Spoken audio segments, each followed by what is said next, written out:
नमस्कार मंडळी, मराठी भूतांच्या गोष्टी या युट्यूब चॅनलवर आपलं स्वागत. आजच्या आपल्या कथेचा विषय आहे चकवा.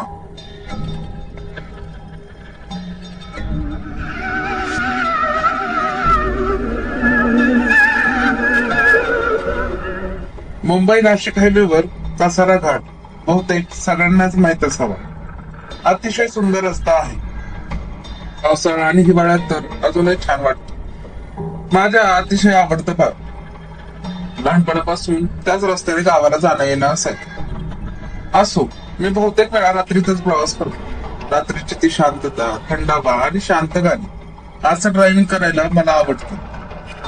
आणि तसंही त्या रस्त्यावरून फारसं काही वावग ऐकायला मिळत नाही.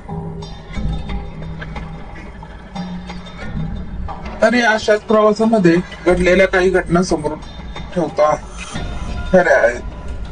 कितपत विश्वास ठेवायचा आणि त्या घटनांचा काय निष्कर्ष काढायचा हे तुम्ही ठरवायचं. ही घटना 2009 सालची.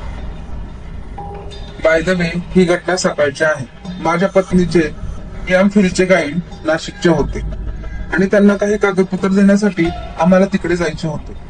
ते दुपारी 1 वाजेपर्यंत कॉलेजमध्ये असणार होते. तसं ते तिला मुलगी मानत असल्याने त्यांच्या अगदी घरी पण आमचं जाणं येणं होतं.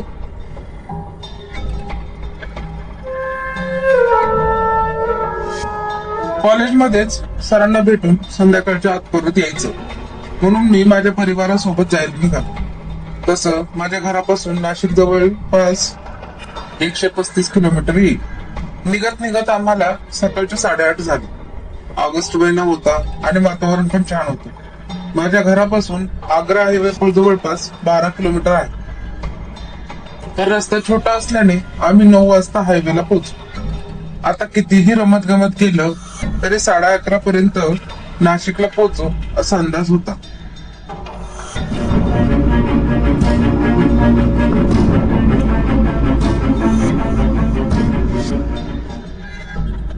बायको बाजूच्या सीटवर आणि मुलगी बाहुलीशी खेळत बसली होती. काही अंतरावर पेट्रोल भरून गाडी पुढे नेऊ लागली. पत्नी पण बाहेरचे दृश्य बघत होती.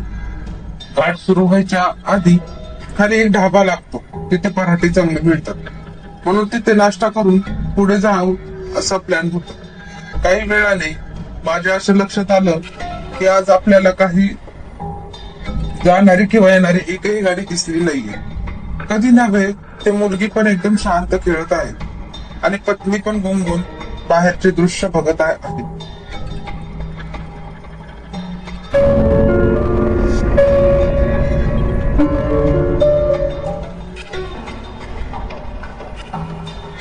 हो, मी पण पाहिलं.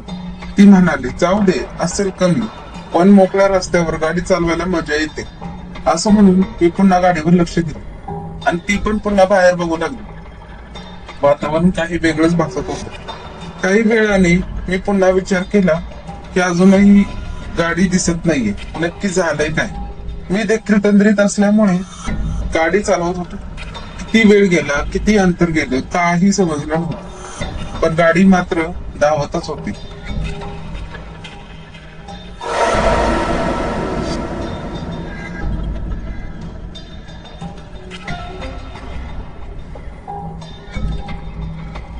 पप्पा, पराठा खायला केव्हा थांबायचं? हे वाक्य कानावर आल्यावर मी धाडकन भानावर आलो. अरे, अजून तो ढाबा कसा आला नाही? किती वेळ झाला? खरे सांगतो, केवळ बघायचं तेव्हा लक्षात आलं नाही. मी पुन्हा गाडी पळव आणि मग जवळपास 20-30 मिनिटांनी तो ढाबा आला. एरवी प्रवाशांनी भरून वाहणारा तो ढाबा त्या दिवशी अगदी शुकशुकाट होता. फक्त आमचीच गाडी पार्किंगला होती. तिथे उतरल्यावर मी घड्याळ बघितले.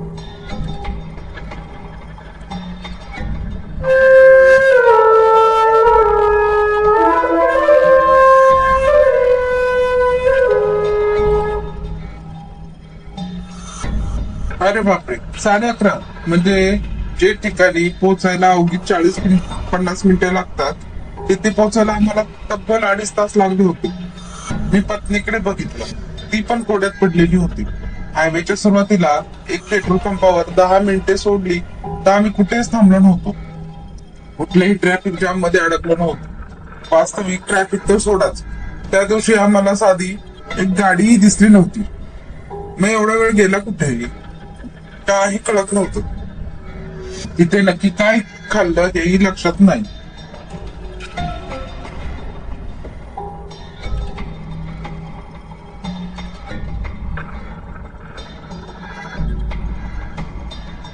मुलीला सोबत घेतलेल्या बिस्किटाचा पुडा घेऊन मी पुन्हा गाडी पळत. इथून नाशिक पुढे 1.5-2 तास लागले असते. तिचे सर तोवर निघून जायला नको होते. पुन्हा प्रवास सुरू झाला.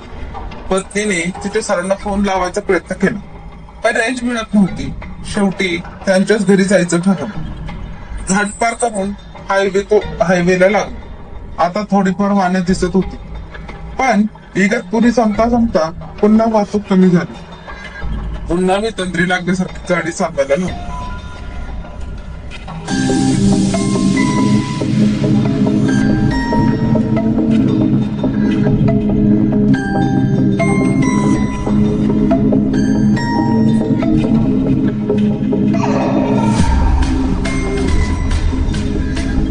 नाशिक मध्ये घुसत असताना समोर डाव्या बाजूला एक पोलीसवाला उभा दिसला.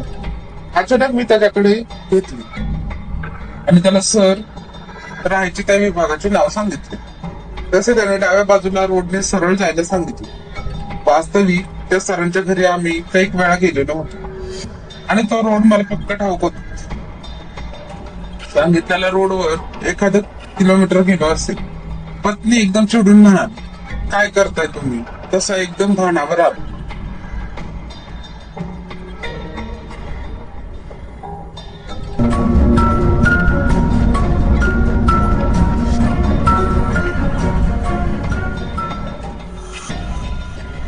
अहो 100 वेळा गेल्या जागेचा पत्ता विचारताय आणि इथे कुठे गाडी घातली तुमच्या लक्षात येते का?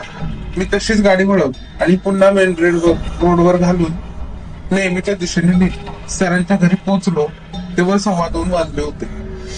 म्हणजे आम्ही तब्बल 5.5 ते 6.5 तास प्रवास केला होता. आमच्या भांबवलेल्या चेहऱ्याकडे बघून सरांच्या पत्नीने काय झाले विचार. आम्ही तिला सगळं सांगितलं.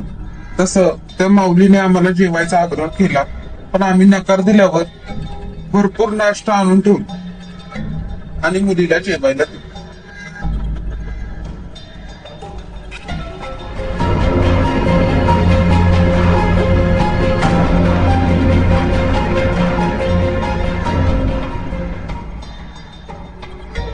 सर पण आले. आमचं बोलणं झाल्यावर मॅडमने मला बाजूला घेऊन सांगितलं, आज अमावस्या आहे, तर शक्य असेल तर संध्याकाळच्या 7 वाजेच्या आत घाटपाड करा किंवा मग उद्या सकाळपर्यंत इथेच थांबा. पण मग आम्ही 3 वाजता निघालो आणि कुठलाही अडथळा न येता 5:45 घरी पोहोचलो. अजूनही कळत नाही की तो वेळ कसा गेला आणि कुठे गेला. आम्हाला चकवा लागलं होतं हे नक्की.